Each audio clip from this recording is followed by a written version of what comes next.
Being in the car with Geshe for an hour and a half.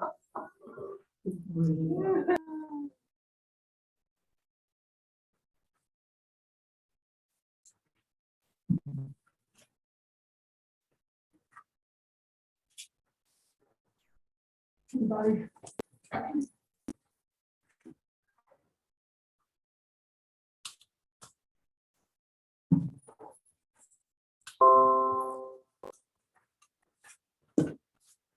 Okay.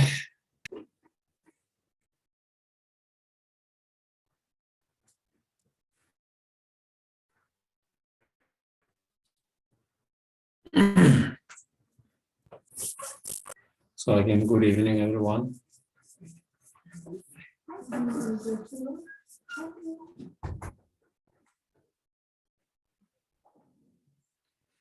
So again, welcome and thank you for coming today.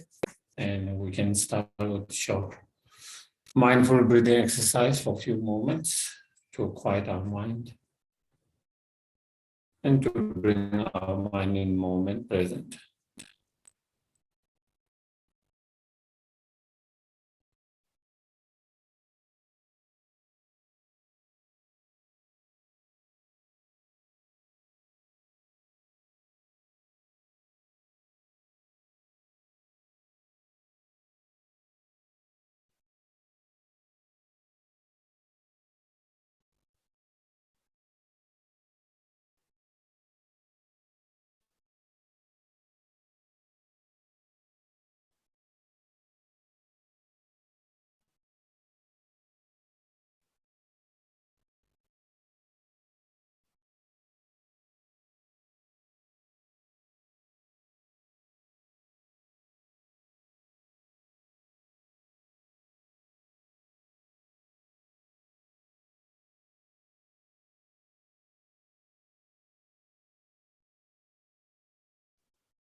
You can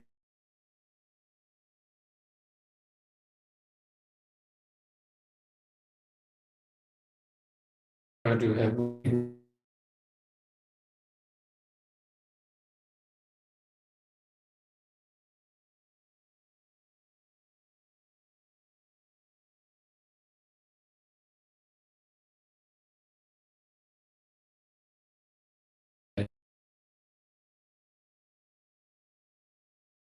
so we can improve our compassion, wisdom, patience.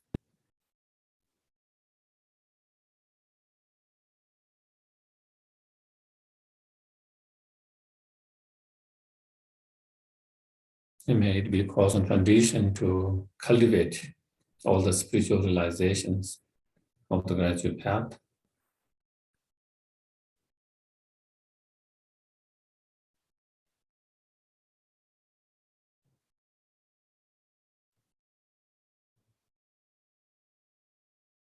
In having cultivated all these spiritual realizations, may we be able to achieve fully awakened state so we can fulfill the highest purpose of others and oneself.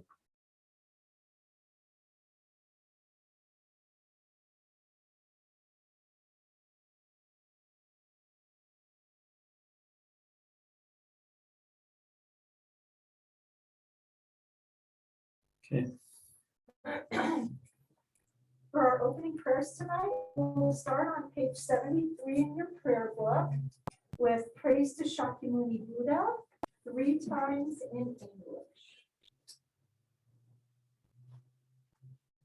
To the founder, the endowed, transcendent destroyer, the one gone beyond, the full destroyer, the completely perfected, fully awakened being, perfect in knowledge and good conduct, Sugata, knower of the world, supreme guide of human beings to be tamed, teacher of gods and human beings, To you, the completely and fully awakened one, the endowed transcendent destroyer, the glorious conqueror, the subduer from the Shakya clan, I prostrate, make offerings, and go for refuge. To the founder, the endowed transcendent destroyer, the one gone beyond, the foe destroyer, the completely perfected, fully awakened being, perfect in knowledge and in good conduct, Sugata, knower of the world, supreme guide of human beings to be trained, teacher of gods and human beings, to you, the completely and fully awakened one, the endowed transcendent destroyer, the glorious conqueror, the subduer from the Shakya clan, I prostrate, make offerings, and go for refuge.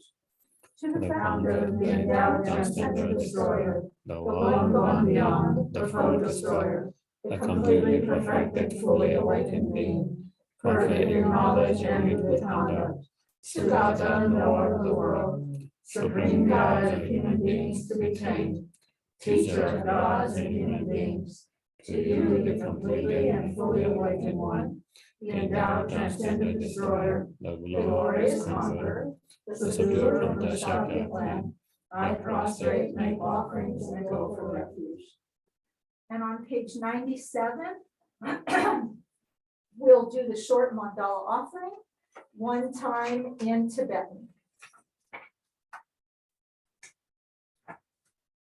Saji ho mi jo shen me do sa re ra re chi mi de gen ba de sangye shen tu mi de u wai ro kun namanda shen che pa jo mi dang guru namanda kame tiyami.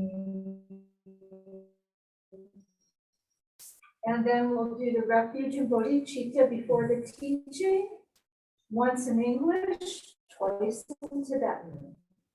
I go for refuge to the Buddha, the Dharma, and the Supreme Assembly. By the merits I create through listening to the Dharma, may I become a Buddha in order to benefit all sentient beings.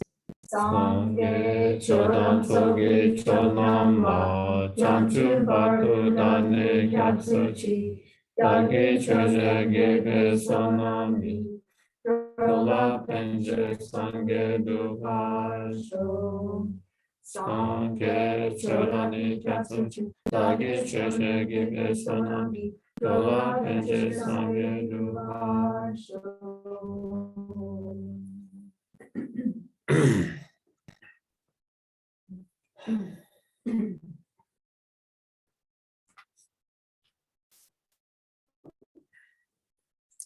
So,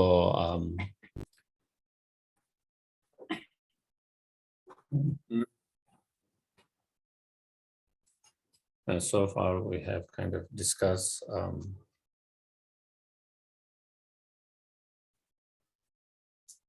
when we are kind of serious in committing to the spiritual path, then finding the qualified, authentic spiritual masters and relying properly. And once through that, then by following their teaching, instructions, advices, trying to apply in our practice. And first recognizing, how we have this precious life.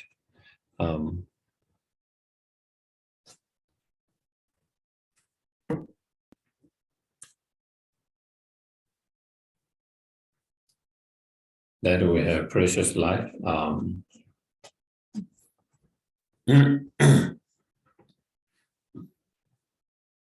That is full of potential, and to make more of it and utilize that full potential, not to waste that potential. So we talk about meditating on different quality of this precious human life. So in that sense, I think we are on verse number 13, and verse number 13, we kind of finished the first two lines, and where this says, the life of leisure is even more precious than a wish-granting jewel, that I found such existence only this once. So hard to find, so hard to find. So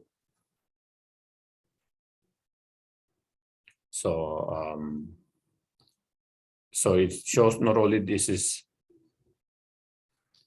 I guess maybe battery is running. John? Battery might be running. Okay.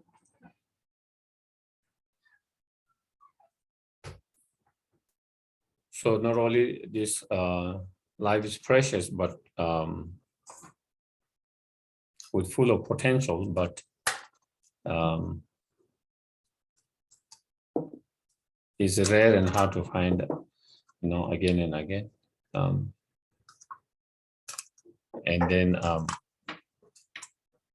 after that, it says, "Yet, like a flash of lightning, is easy to vanish.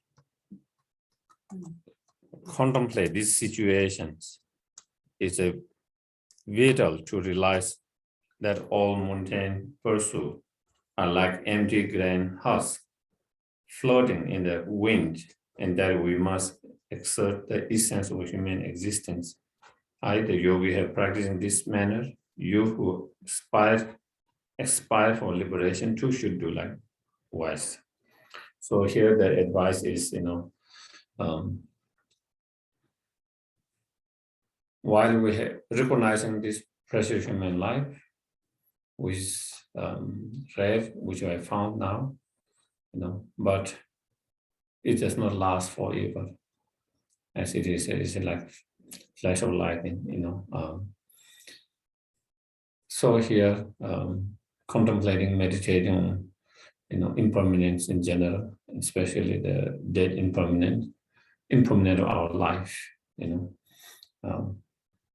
we cannot take for granted,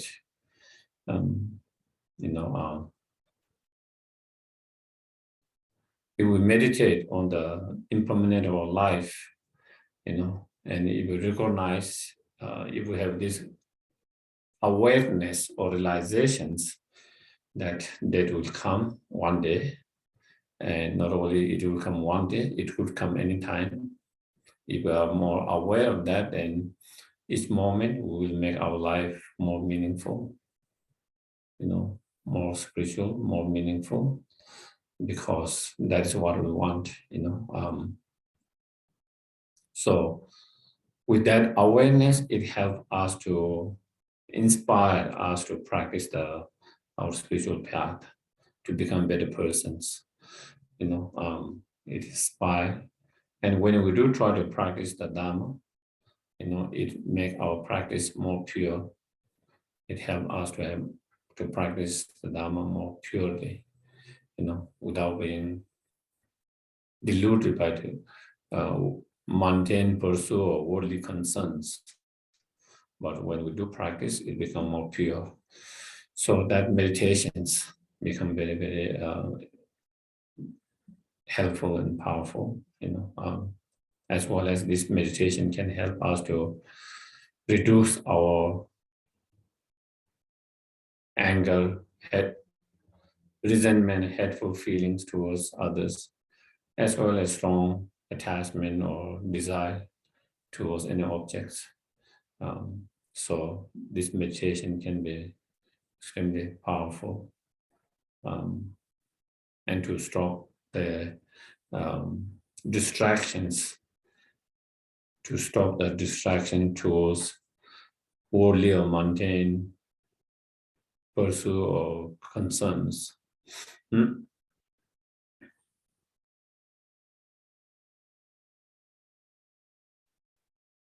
So we might be thinking, well, we are aware that we all are going to die,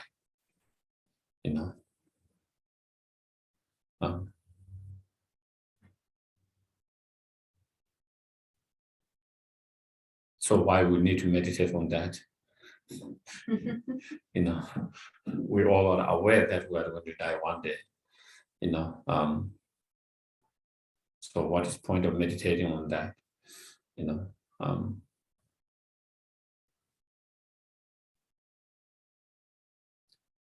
We know it, but that awareness is not there all the time. When you do have that awareness, your way of thinking shifts in that moment. What is more important in my life? When you don't have that awareness, we get more distracted in, meaningless things or not so important, mundane, ordinary, a lot of distractions. But when you are in that awareness, then it really helps to shift your mind. And so therefore, the meditation is to help you to have that awareness all the time. And if you have that awareness all the time, then wouldn't it make us fearful?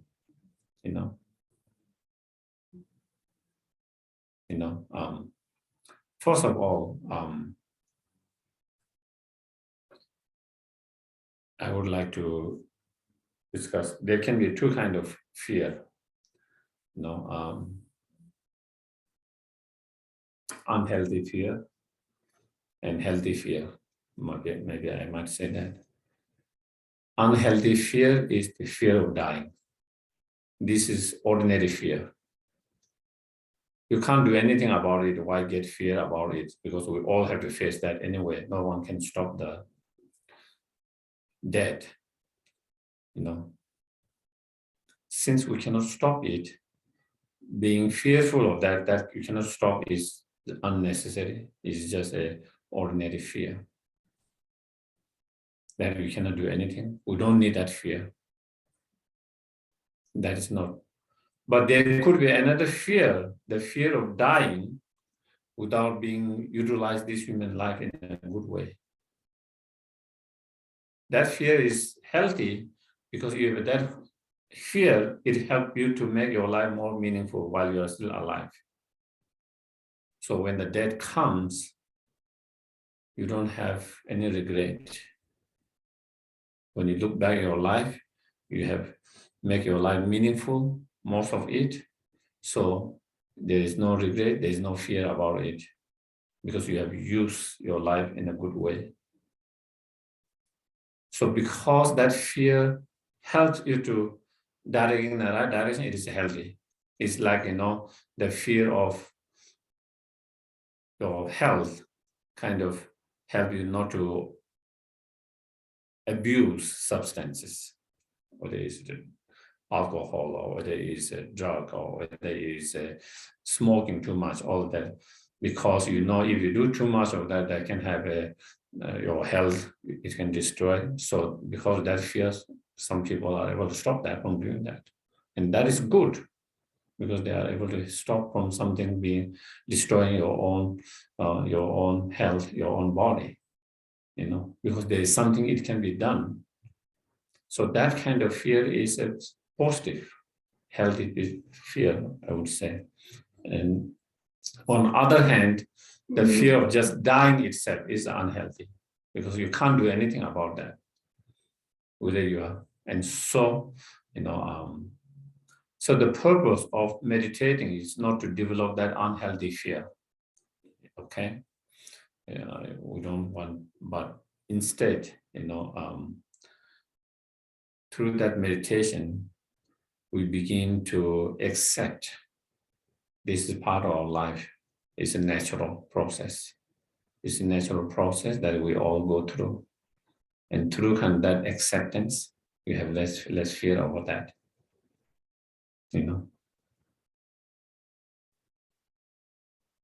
It's a natural process.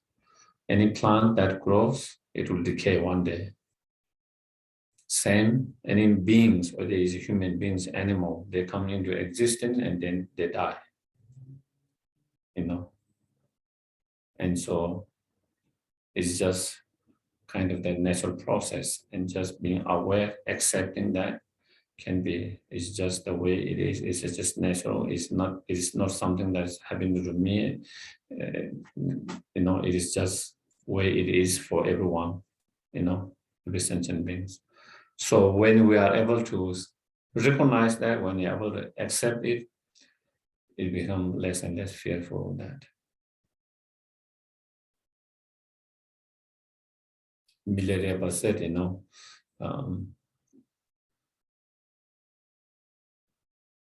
to the fear, he ran away in the mountains. Due to the fear of death, he ran away in the mountains. And then, he started to meditate and practice. And through those practice and meditation, by being able to recognize the ultimate nature of his mind, now he has reached fearless state. Through meditation, then you can reach a fearless state where you have no more fear of that death. So the meditations, even though at the very beginning, sometimes it might kind of lead to be a little fearful, but if you continue with the time, then it leads to a point where you are less fear of the death. As his own Dalai Lama says, he does meditation on death 6 times a day, every day, 6 times a day. He does different sadhana, and each of those sadhana has that death process meditations, about death. And he mentioned, he does that every day, 6 times,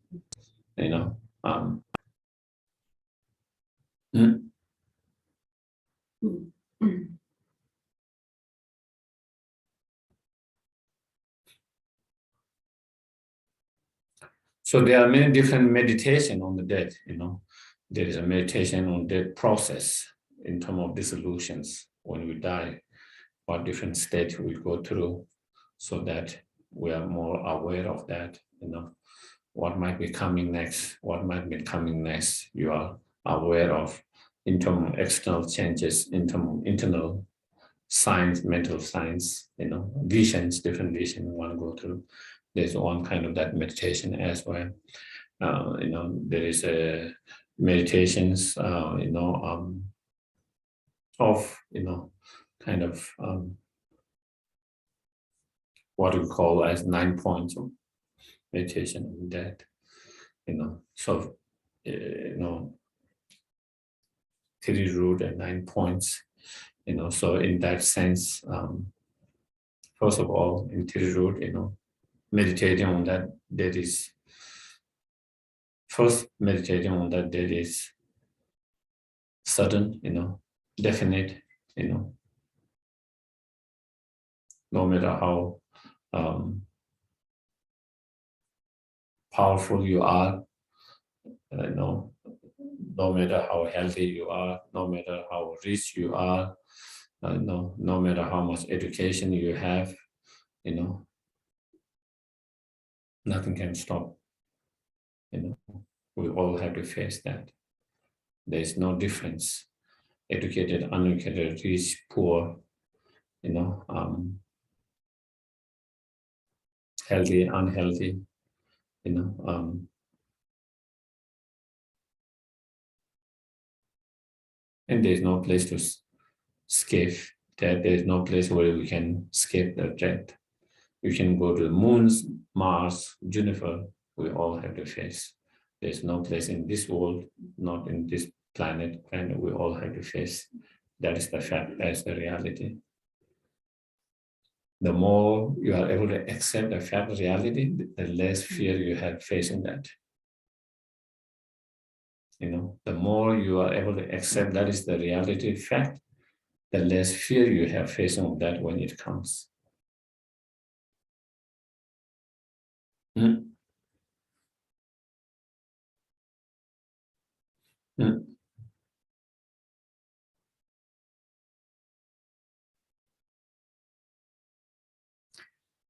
And not only death is sudden, if we look through the history, even the great Bodhisattva, even Buddha Shakyamuni came in the world and he passed away. Some of the greatest scientists, some of the greatest doctors, they all pass away. The greatest powerful leaders who have been in this throughout history, they all are no more in the world. So we also, are no different from them, that we will also have to face that. After 100 years from now on, none of us will be in here. That is the fact reality. Whether you want to not to think about it or think about it, but that will be the case.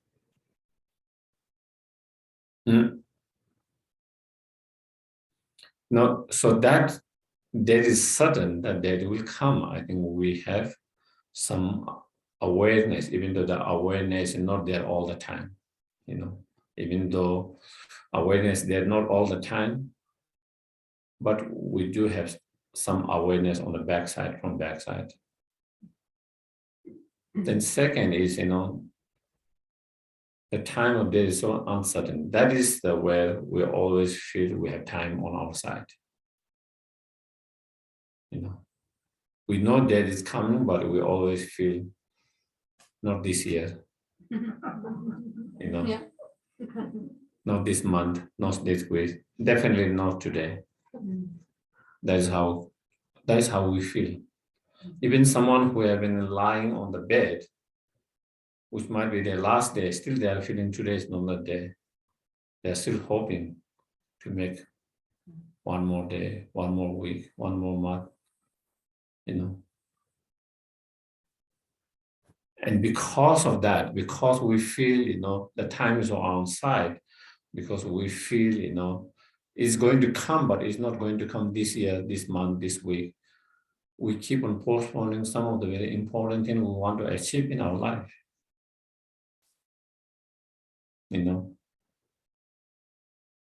Of course, from the Dharma point of view, even though we want to practice the Dharma, even though we want to dedicate our life to Dharma, we want to make more effort and give more time to our practice, meditation, Dharma practice.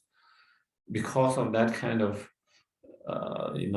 believing that it will not come, soon, we keep on postponing, though, to feel that I can do next day, next week, next month, next year.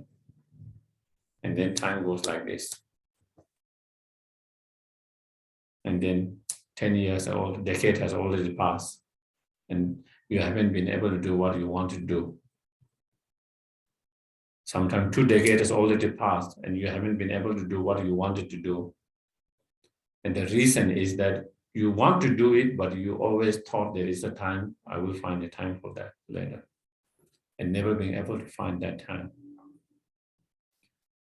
Even from ordinary point of view, not from the Dharma point of view, probably, we all want to make sure that when we die, that the children, the people left behind, they don't have to go through all the difficulties, so that we have make sure that our wills and everything that we need to do.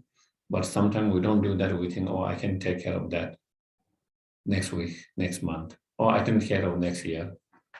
And then next year never comes, next month or next week never comes. It always next. And by the time we go, then there is a lot of mess left behind. But if I feel that I'm going to I could die next month, or next week, I will make sure by today I will take all this thing care of, because I don't want to leave mess towards those who are left behind. I want to make them more easier, that they don't have to go through all these challenges, difficulties. And so that is how that awareness can help us to direct our energy and time and resource, focus on more on what we feel important in our life, most important. Dharma point of view, of course, that then they need to practice Dharma. Not only we need to practice Dharma, we need to practice Dharma right now without postponing it, because we never know when our life can come to end. And I don't want to die without being able to practice the Dharma, So that is very important, So in that meditations, then and some of the reason why we feel, the time is on our side, why I might not die this year, this month, this week is, we have all different reasons, I'm still young, relatively I'm still young, but that doesn't guarantee. There are a lot of younger people who die before the elder people, children dying before their parents, grandchildren dying before their grandparents, grandchildren dying before grandparents. So the age does not guarantee that you will overlive those who are older than, older than you. But that is one of the feelings why we feel the time is still on our side. That is one of the reasons. Secondly, sometimes we feel, we have a better health. We think my health is good. I'm young, my health is good. Therefore, I don't think I will. My life is. I don't think I will die this year, this month, this week, today. But also that doesn't guarantee. That can be just a deceptions. If we see every day news, a lot of healthy people dying before people who have chronic disease.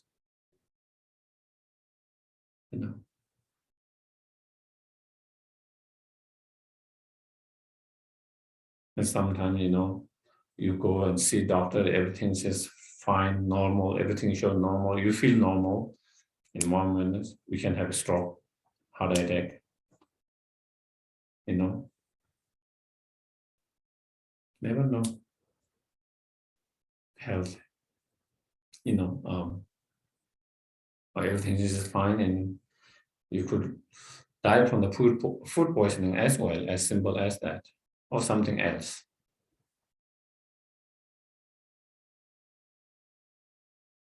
So therefore,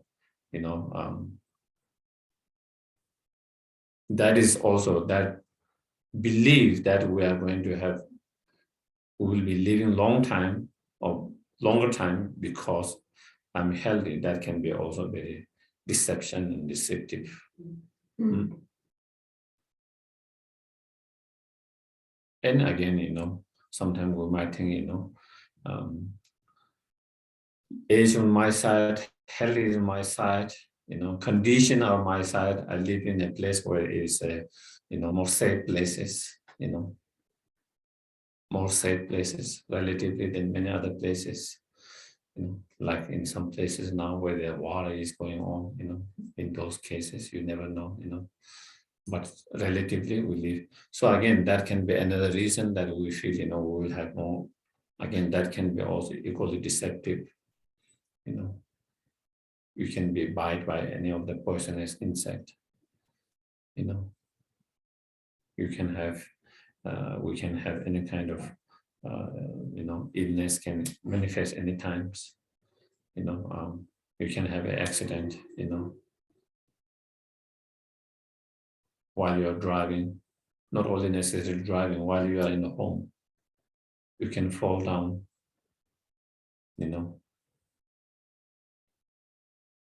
Yeah.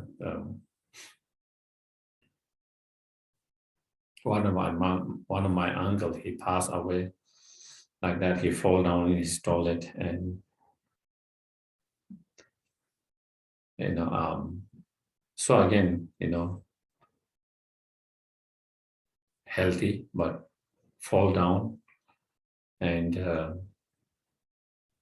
no one there, at that time. So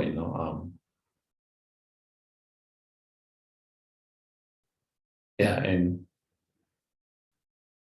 And I just got an email recently. One of my friend in New York, has also fallen down and is in the hospital now. So again, it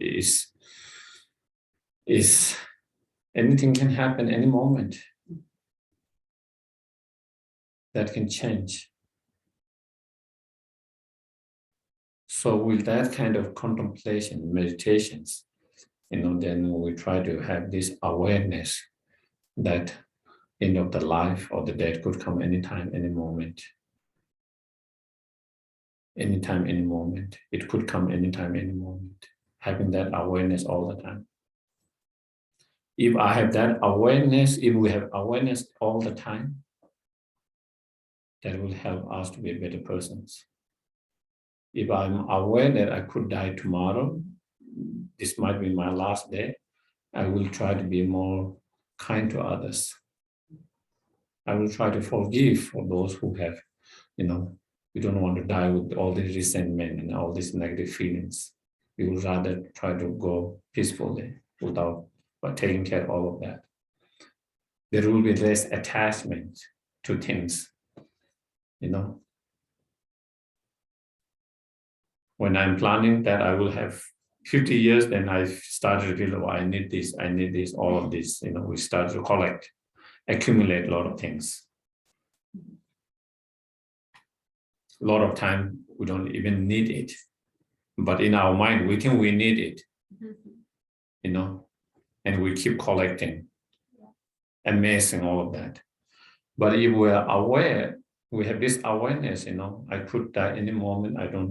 I might not live after that. I might not have 50 years. I might not have 30 years. I might be just, then, you don't feel like you need to chase after all of that, Whatever you need, moment present, you try to have that. And then you don't keep on amassing all of that. So again, it helps us to have less attachment, less negative feelings, such as anger, hatred, resentment towards others. And it helps us to be able to forgive for those who have made mistakes, and definitely it will help us to give more focus and time and energy to our practice, which we feel meaningful, beneficial, instead of postponing it all the time. There was one Lama, Kundam Tempe Rinpoche, he mentioned, for the first 20 years, it passed without knowing what the Dharma is. Next 20 years, knew what Dharma is, but past always thinking I will do tomorrow, postponing it. And the next 20 years past thinking, I didn't do that, I wish I could do that, I didn't do that. And then at the end, by the end of 60 years, then, he says the biography of empty life. So similarly, that could be for us, Most of our childhood, we didn't know much about Dharma. We didn't know much about Dharma. We didn't have interest. Even we know a little bit, we don't have so much interest. Then we grow up, we met the Dharma, and we have some interest, And we find helpful, beneficial, meaningful, but somehow we are unable to give much time. We always think, I want to give more time to practice, to study, practice, meditate, but always think, maybe next, when I finish this project, I will be able to do that, And that project never finished. You finish one project, you have another project. When I finish this project, I will find more time to do that. And you try to finish that project, then you come up another project. And that goes through their life. And then as we get very old, then it becomes more and more challenging, even you want to practice. mentally, physically, you know. Physically, you don't have same energy as you used to have, you know, get more easily tired, you know, and sometimes our mind doesn't function as clearly as it used to be, you know. In some cases, we lose our memories, you know. So, and then, you know,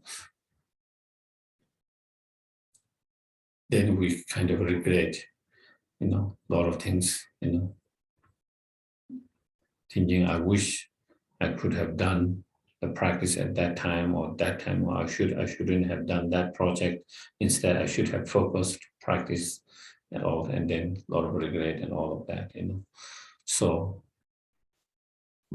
on the other hand, if we meditate on impermanent special this, and then when we have this awareness of that could come any moment, then, you know, we will be able to stop many of those things and to be able to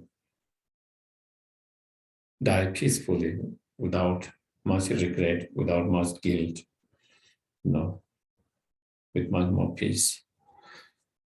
And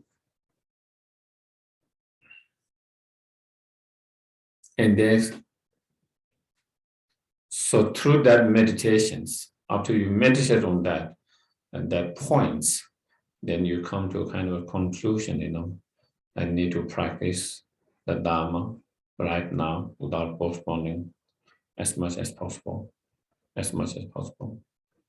you know. And then third one is, you know, what helps at the time of death and after death, and meditating on that, contemplating on that. What really helps us at that, you know.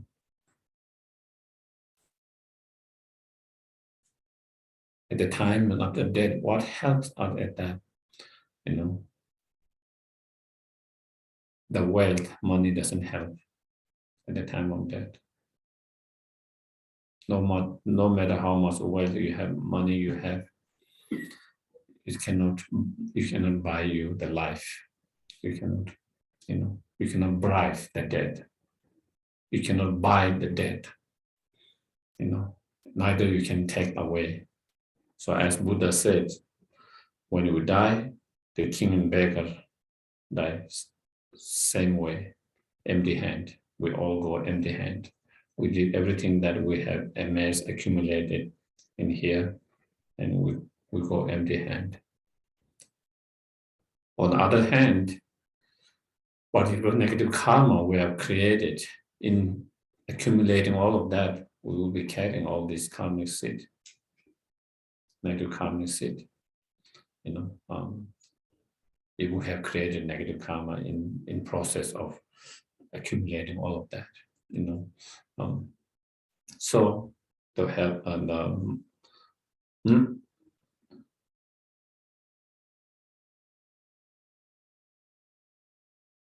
no matter how much fame, reputation you have, again, you know, at that time, again, you know, it cannot stop you from dying, you know.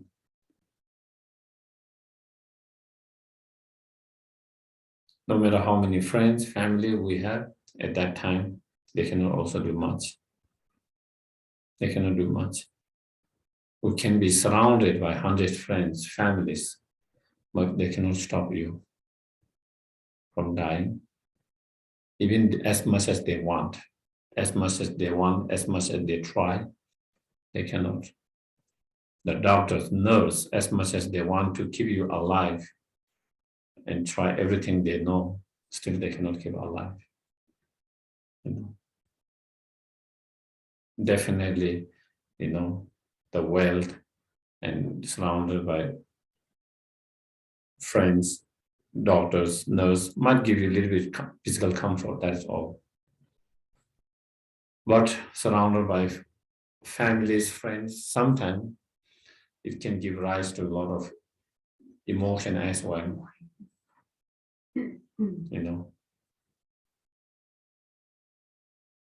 attachments, sadness, of fear, worry, anxieties when you see them. So unless someone has some practice to deal with those different emotions, that you have learned to deal with those emotions, you have certain practice that even it arises, you are able to apply the practice so that it doesn't overwhelm you, at that point, in that moment. So the friends, family cannot help, as much as they want to help. They cannot take away and share your experience of the dead, going through that process. As much as they want to share, as much as they want to take away experience for you, you have to experience by yourself. And not everything, not only that, even the very body that we have cherished all our life, we try to protect this body so much, protect our whole life, cherish our whole life, even that we cannot take it, even we leave that behind. Even we leave that behind.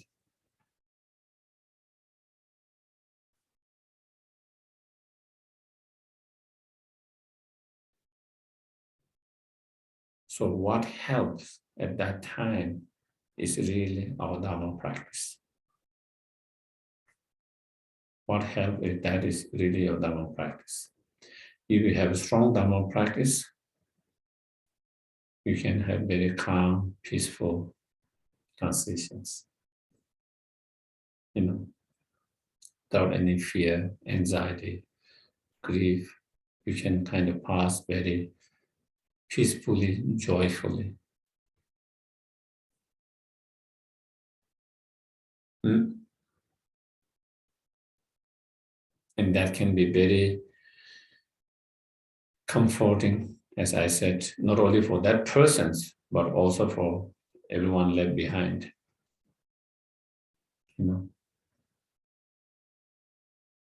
the other hand, if we don't have those kind of practice, and if we die with a lot of struggle, a lot of pain, not only that person who is experiencing the death with so much struggle, so much pain and anguish and all of that, but everyone who is left behind, who experienced that, family, friends, even the doctors, nurses who have not seen that, can affect them.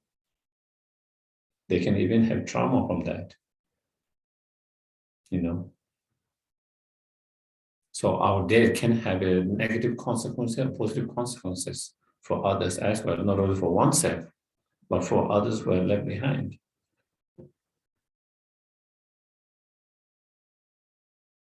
And peaceful mind is so important, peaceful, positive mind. And to be able to be in that peaceful and positive mind, then and definitely, Dharma practice is so important.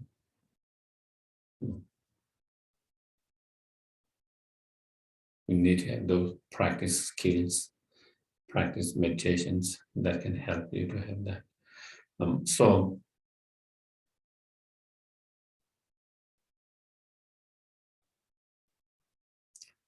since it is the only thing that helps at the time of death and after the death, then the Dharma should be the center of our practice, focus in our life.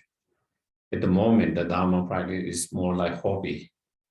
When we have more time, extra energy, we will do. But that is side time. It's like, your side time hobby things, whether it's painting or other things. It's not the center of your life, even though it's the most important. So through this meditation is to direct, kind of see that the Dharma should be the center of our life. Everything we do, it has to be around the Dharma. Doesn't mean we don't do other things. We need to do other things to pay our bills and all of those things. but at the same time, keeping the Dharma all the time in our heart and trying to practice in wherever we can. Even if you cannot find a time for cushion, but at least applying that whatever you do, the Dharma in every, while you are eating, while you are, sleeping, while you are brushing, while you are walking, while you are doing whatever job you are doing. So integrating Dharma in our 24 hours as much as possible. So basically, through the practice of, through the meditation on impermanent, in general, especially the impermanent of the life, dead impermanent, then we try to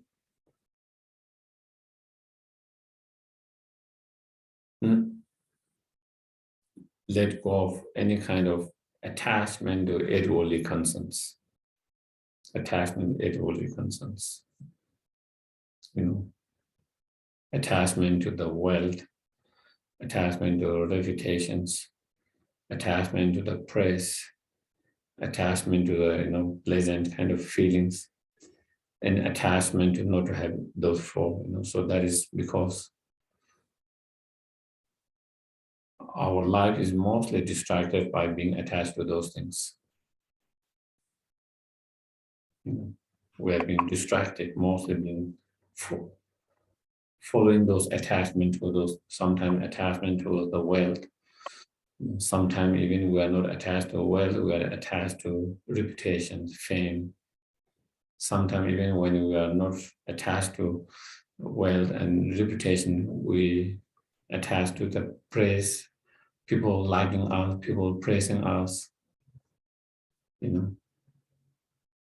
And then, sometimes even when we are, so our life is to pursue those things, because we are attached to trying to pursue, running to pursue all these things.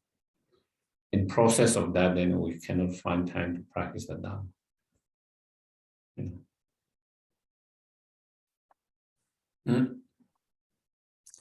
So as he said, as the Lama Tsongkhapa said, so by understanding,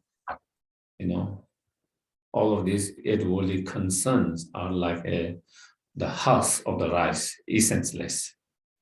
The husk of the rice, you just throw it, because it is useless, or that you don't eat it, it's essenceless. So what is the rice? So by understanding all these eight worldly concerns and these mundane pursuits are like the husk, essenceless, whereas the practice of the Dharma is the essence of the rice. Through that understanding, then we try to dedicate our life towards more practice of the Dharma. Because, as I've mentioned also in the past, the practice of Dharma help while you are alive, at the time of death, and after the death. If there is something that can be helpful while you are alive, at the time of death, and after death, that is the Dharma practice. If we really practice the Dharma while we are alive, we will have less anger, less resentment, less evil feeling, less attachments, less jealousy. And when we have less of that, our mind is much more happy, much more peaceful.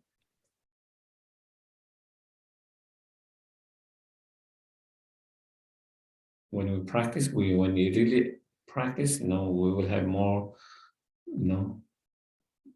more content in our life, more satisfied or more content in our life, whatever, more patience, more loving kindness, more compassion, more wisdom. Through that, it make our life much more, it gives us much more inner peace, inner satisfaction, inner joy. And that is why, and at the time of death, we have less fear, less worry, less anxiety, less regret, less guilt feeling, and also so that you can have more peaceful death, And after the death, then consciousness carrying all these positive qualities and less negative qualities, then you will have a better rebirth and continue to grow in next rebirth in your spiritual path and to become better and better life after life until we achieve our highest potential, fully awakened state. So that is what it can help. So with that, so that is the here the meditations that described here is that particular meditations.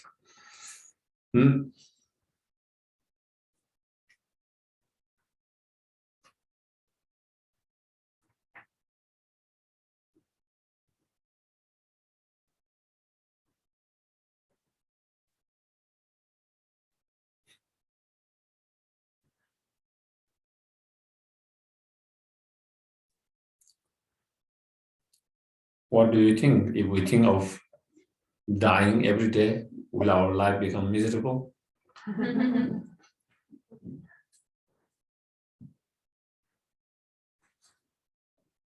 Sometimes that is what people are fearful of meditating on that impermanent, because they think that their life will become, they will not be able to enjoy their life. They will not be able to have fun in their life because they are constantly thinking of death.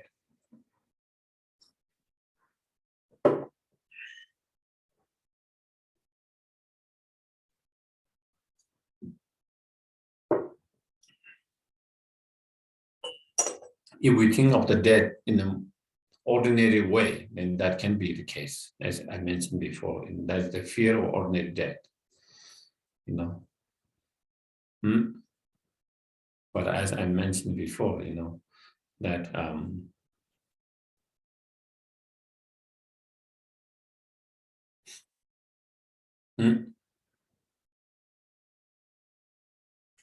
once we are able to understand and accept birth and death, coming, existing, and decaying is part of the natural, and accepting that as a process, then you have less fear of facing that natural process, that happened to everyone, and that is and that understanding, and then with that, to have awareness that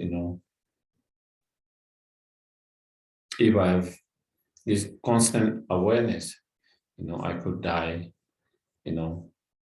this year, this month, this week, or even today, then, every day become a precious. Every day is precious. Wow, today I live to have one more life, one more day. Oh, wow, it's like, something present. You got a present to live one more day, one more week, one more month, one more year. There's a sense of gratitude in your life. Thankful to have one more day. Thankful to have one more week. Thankful to have one more month, and how can I use it to the maximum benefit in the best way. At the moment, just like, for example, give you one example. For example, a doctor says, predicted that you have only 1 year, and you are ready for that. You kind of, maybe it might take you some time or not take it. You might struggle, but somehow you are ready for that. 1 year is your time. But then after 1 year, you survive.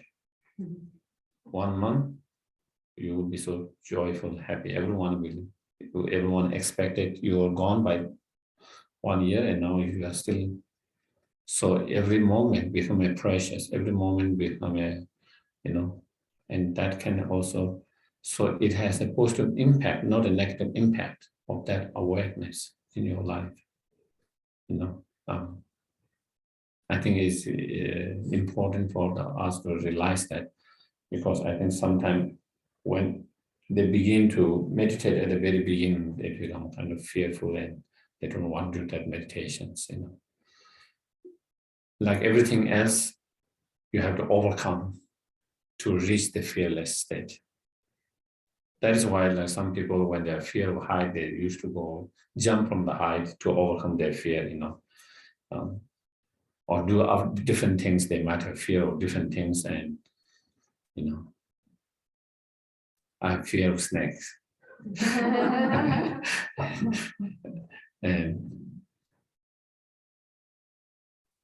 and one time I tried to hold on snake, hoping that I might overcome that fear,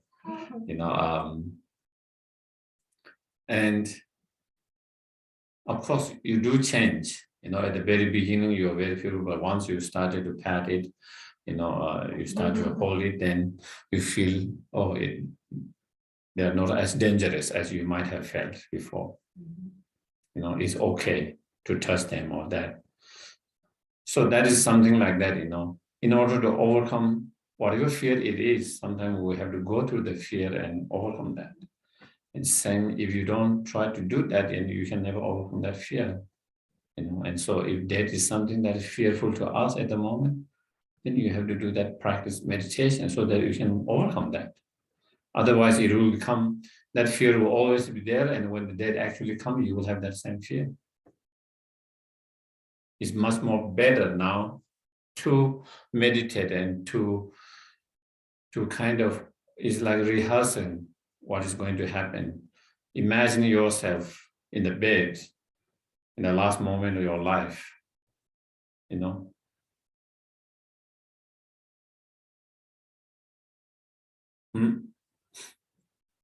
And also one meditation can be, while you imagine that you are in the bed, surrounded by the family, doctors, everyone are giving hope. Now, you cannot make it, and it from their expressions.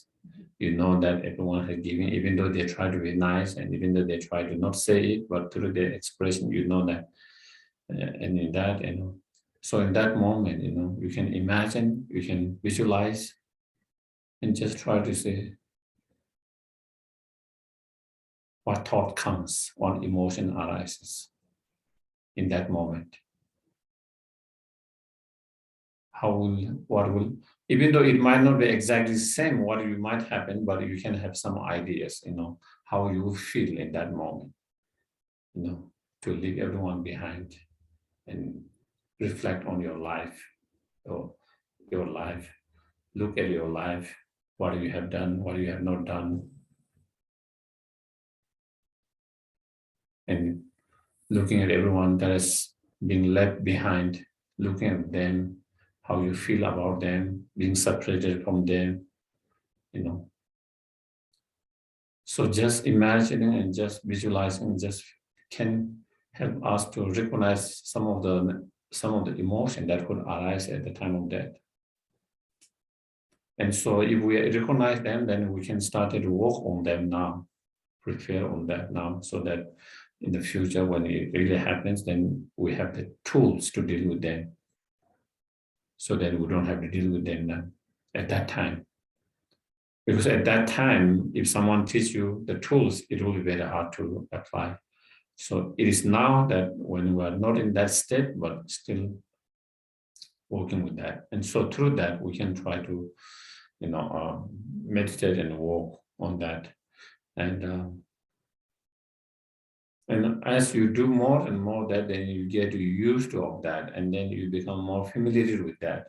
And with more familiarity and more acceptance, there's less and less fear.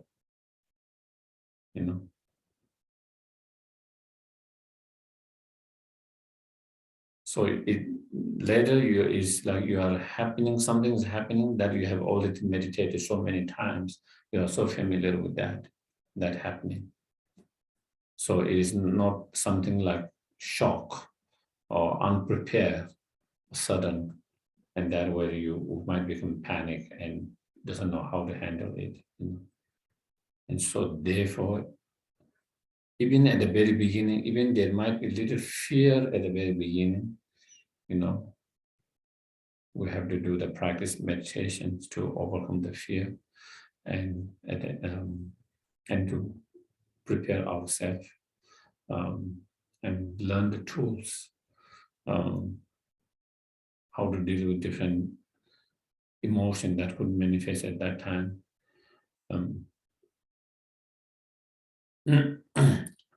So yeah, so that is the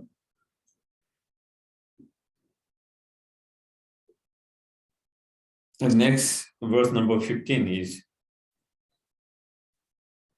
there is no certainty that after death you may not be born in the lower realms. The protections from such terror lies in the three jewels alone. So we must make firm the practice of going for refuge and ensure its precepts are never undermined.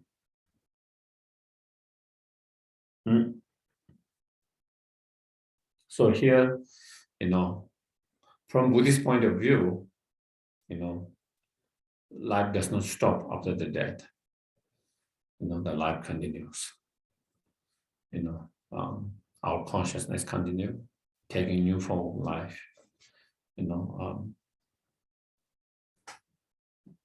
So if the life continue, after the death, what kind of life we could have?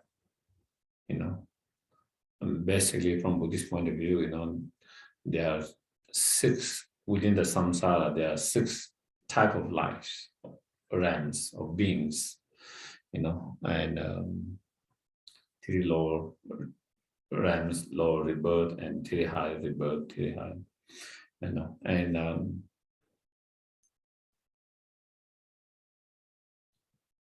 so can we have the high rebirth such as human beings? Can we have the high rebirth? Can we choose to have a rebirth such as a human beings? Unless we have reached certain level of practice, we cannot choose. But someone who have reached certain high level, they can choose. They have the control, choose wherever rebirth they want to come, which place, which family, they can choose that. They have that. But for the ordinary being who doesn't have that control, then is kind of like wherever the karma wind blows, wherever the karma wind blows, if the strong negative karma wind blows, then it will be rebirth in one of the lower rebirth. If the strong positive karma wind blow, then it will be in higher rebirth. So it depends on that whether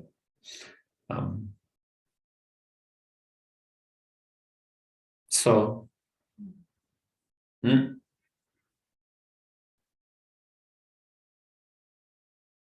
if we have more stronger karmic wind, more stronger negative karma, more negative karmic forces, then, most likely for ordinary beings, the rebirth can be one of the lower rebirth. And if you want the lower rebirth, the opportunity to practice the Dharma become even less and difficult. And we don't have to go so far away. One of the lower rebirth that's considered lower. I think I want to kind of again emphasize here, because sometimes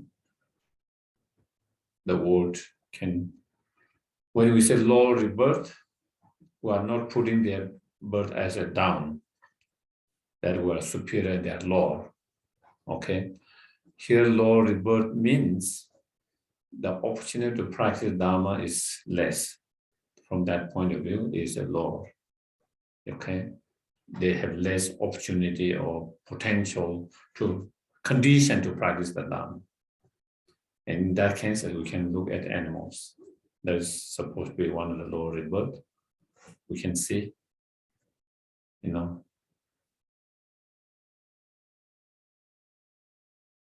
they can have a good life in sense they can have a, all the facilities, all the comfort, physical comfort. But in terms of practice the Dharma, if you teach any of your pets, whether it's dogs, cats, horse, donkeys, or whatever animals that we see, if you teach them to how to meditate, I wonder whether they can do that. It's even difficult for them to even, say the words.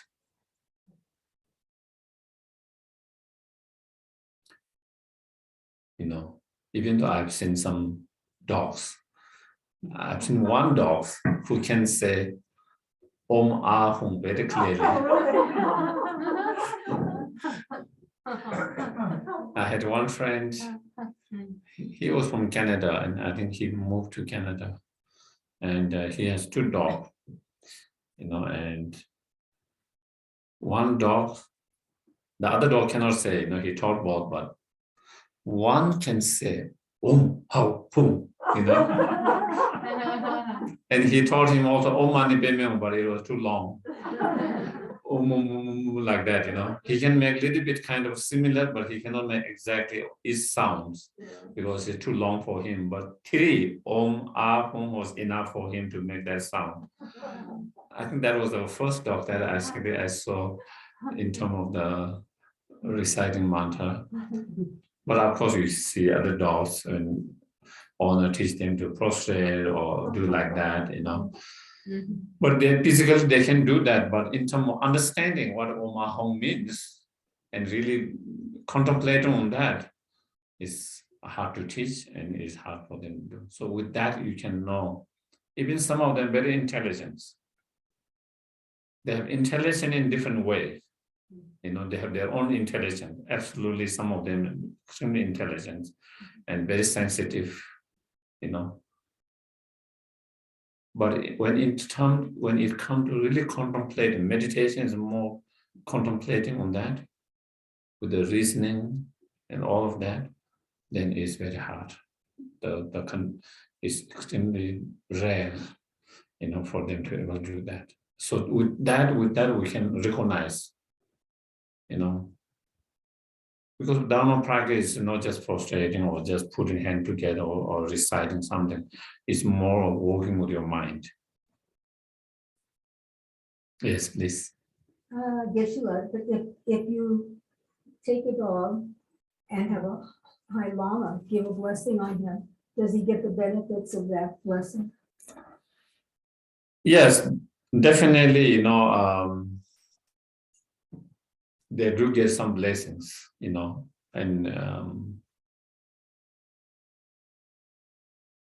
whether you recite mantra to them, whether you play the mantra recitation where they can hear it, or to be close to the holy objects where they can see it, they can look at it, being around with the people, kind compassion, people who do pray for them, blessing for them, mantra.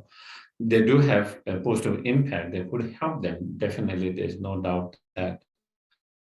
But still, that can help them to have maybe some imprint in their life. The next time when they meet a Dharma, then they can have because of imprint, they can make a better progress quickly or have better understanding or realizations, or they could have a better rebirth, all of that, But in terms of really practicing itself, the way human can do is very difficult. But definitely those can help. There's no doubt that those can help. And that is one of the advice Lama Zopa Rinpoche always give. We can help animals, not only physically, but also spiritually. Okay. Of course, we help them, provide them food, shelters, and if they are sick, taking care of them, all of that, that is absolutely good, need. But not only that, we need to also give them the spiritual support. And that is through, exposing them to the holy objects. If there is holy object, taking them, circulating stupas, statues, whatever, Like for example, if your house, which has holy objects, you can take them around, circumlating them to the holy objects, reciting the mantras by yourself. For example, when you feed them, reciting the mantra of the food, blowing them, giving them, praying for them to have the imprint. So all of this, a different way of, that is the kind of, we cannot really teach them how to meditate. We cannot really, but those are the things that we can do. It has some imprint, positive imprint, and those we can do. And so that is why we can try to help them both physically and spiritually in that way. And that is his advice. And you probably, some of you might have seen, like he has animal sanctuaries built in Nepal. Most of them kind of safe from the butcher, when he drive, sometimes there are butchers meat shops by the road, and he couldn't stop and he will buy and bring, so. And then for them, he built a stupa there, he built a stupa there. And the caretaker, he asked them to take around the stupas, and sometimes he sent monks to recite the mantras. Sometimes when he's around there, he will go and recite prayers, mantras, and there will be constant playing of the mantras there, So that is what he wants to provide, not just the physical care, but the spiritual care, because that is also so important. And in whatever way we can. There are many, sometimes you find and on his robe, and he take that robe, and there is a video, with stupa going around and around and around before he take it out, So that's what he does, like also he has this practice, of course, in Tibetan Buddhism, there's animal liberations, and part of that is not only you liberate, for example, fish that are going to be killed or other animals, and you liberate in ocean, water, wherever. But before you do that, you try to do spiritual practice, circumlating around holy objects, doing prayer and for them, for their futures and all of that. And so not only we save their life, but trying to have as much positive imprint of the Dharma or spiritual as much as possible through whatever that we can provide them. And if we can do that, then definitely I think we are helping them in two ways, not just physically, but also spiritually as well. And so,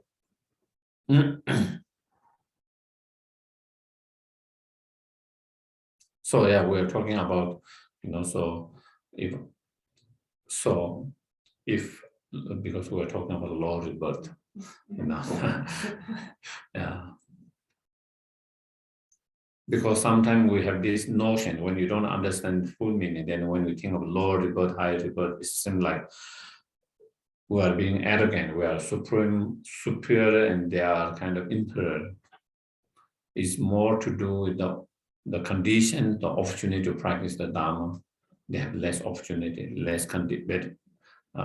have the better condition to practice the Dharma, and in that sense, that is what it means, And so yeah, they were born in low rebirth, then of course there are many other things, the suffering of low rebirth and all of that.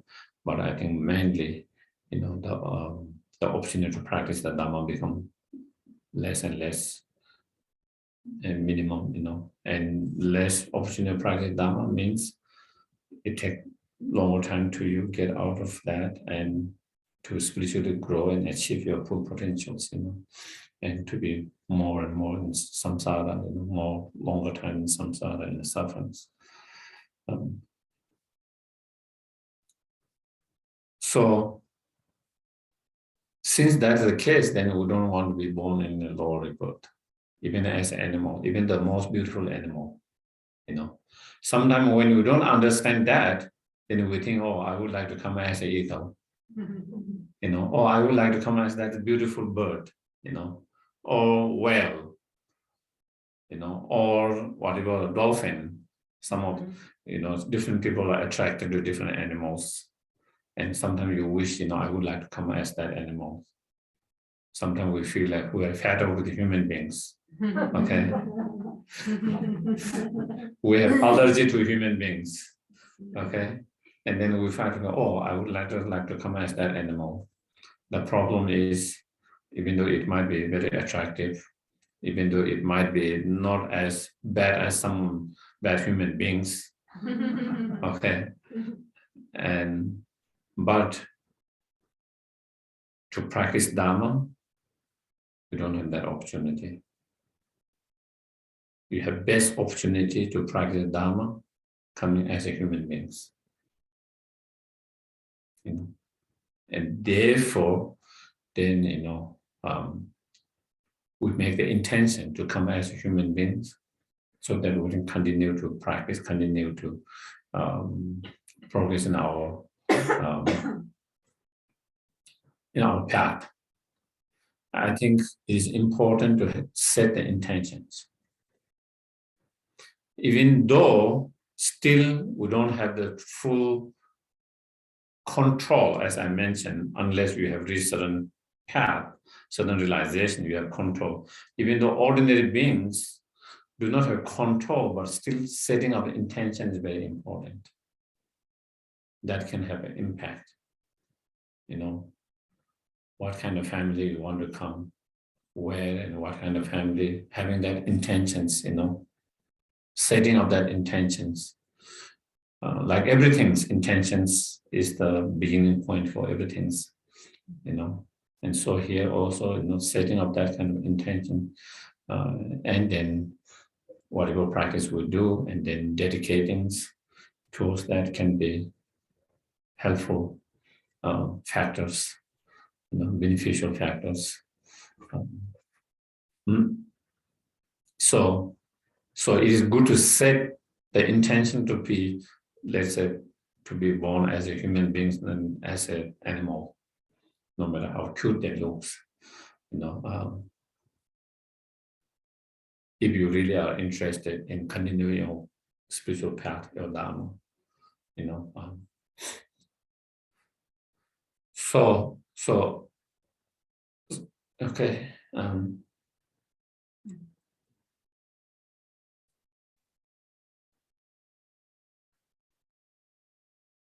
So if you don't want to be born in a lower rebirth, because we don't have a condition, the best condition to practice Dharma, and the way to stop the gateway to the lower rebirth is by going or taking refuge with Dhamma Sangha.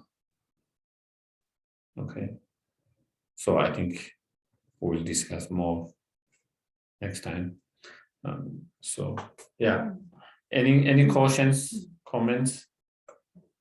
People with the dedications?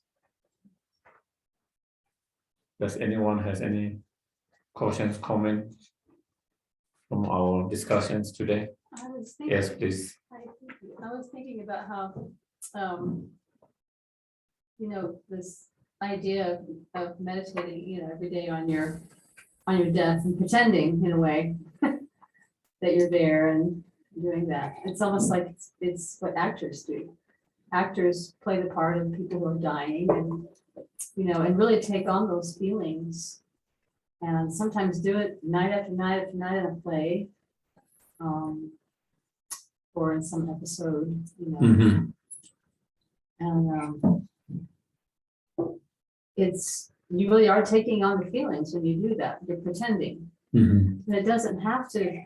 It doesn't. You can go either way. You can really. I think you could become miserable and get a little carried away with it if you dwell on that. But it can have that opposite effect of. I can see how it can have the opposite effect of making you feel like you really want to. Take your life more seriously and live it more fully. If you allow yourself to go there. I think our culture doesn't like to talk about death at all, Mhm. at all. And some cultures are fine with it, or at least more apt to, be able to do that. with it. Mhm. Mhm. Yeah, I mean, I think, definitely there is never kind of hide in other cultures, especially the culture I come from, everything's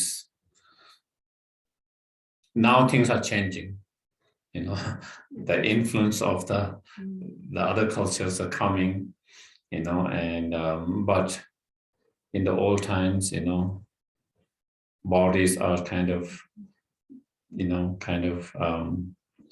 either cremated or they do offering to the vultures, and they offer to the vultures, and it's another route. The person who's dying, they would like to use their dead body to be service to someone to feed another animals. The family feels honored to be able to do that, So, but nowadays, if you do that, probably everyone will criticize, everyone say bad things, and it is again, influence from others, it is, all that. So even as a young boy, I think I left my village around 8:30, 8:30, or 30, 8:30, around 9, maybe between 8 and even when I was young, I saw those, I've been to those places where sky burial, we call sky burial, mm,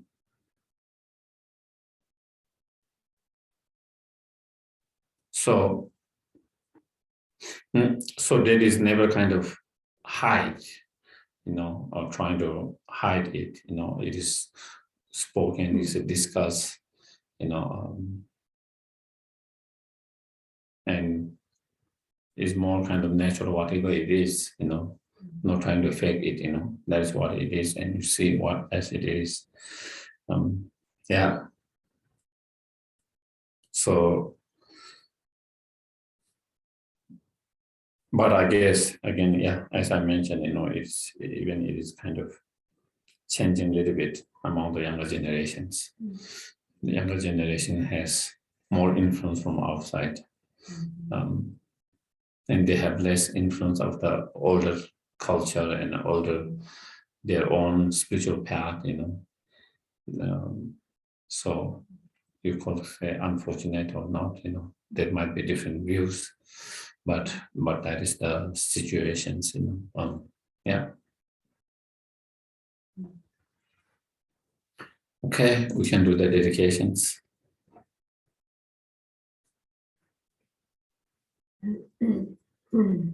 So we have our list of people that we're particularly know are holding in our hearts for our dedications. And if you have a name that you want me to add to the list, just let me know. Under obstacles, we have Jana. Under illness, we have Clea, Sherab, Sujata, Lisa C., John Bailey, Bodie the dog, Kelly, Raquel, Walter R., Rob, Sharon, and Jim B. And recent deaths. Can I add Rolf to the illness, please? Rolf.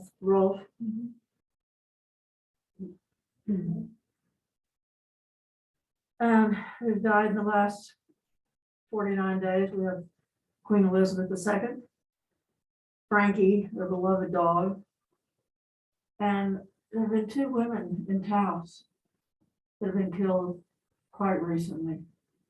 And I don't have their names, but Shirley Reyes. Shirley Reyes. right, that's one. I don't know the name. Beth. I don't know her last name. What was her name? Beth. Beth. Jeff also. Or Jeff. Jack. Jeff. Jeff. JJFF. Yeah, To the recently died. okay. Okay. Jenny to the obstacles.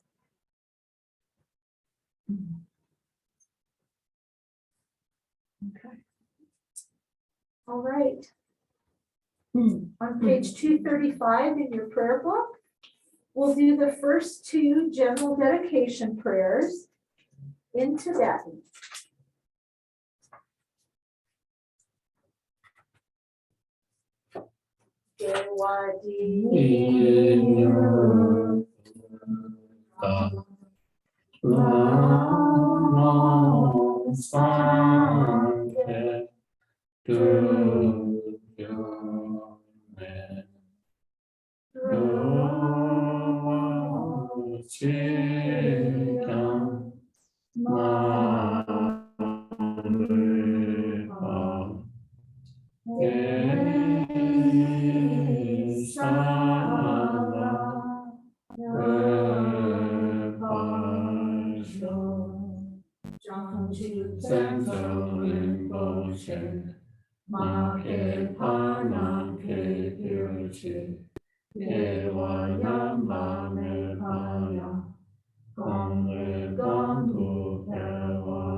And on page 244, we'll do long life prayers for our teachers. The first one is from His Holiness Dalai Lama. The new prayer is under the paperclip, and we will do that in Tibetan. Jigten Come de pende malu pa, come le chung e sambe ishi no, ka ten chung me ten ten ya so la, so wa de so tu je lun ju so. For Lama's own Rinpoche.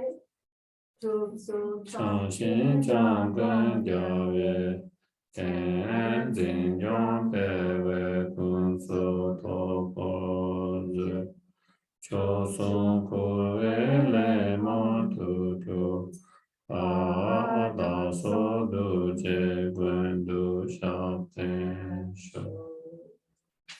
And underneath His Holiness Dalai Lama's prayer is a prayer for Geshe Sherab, our precious teacher.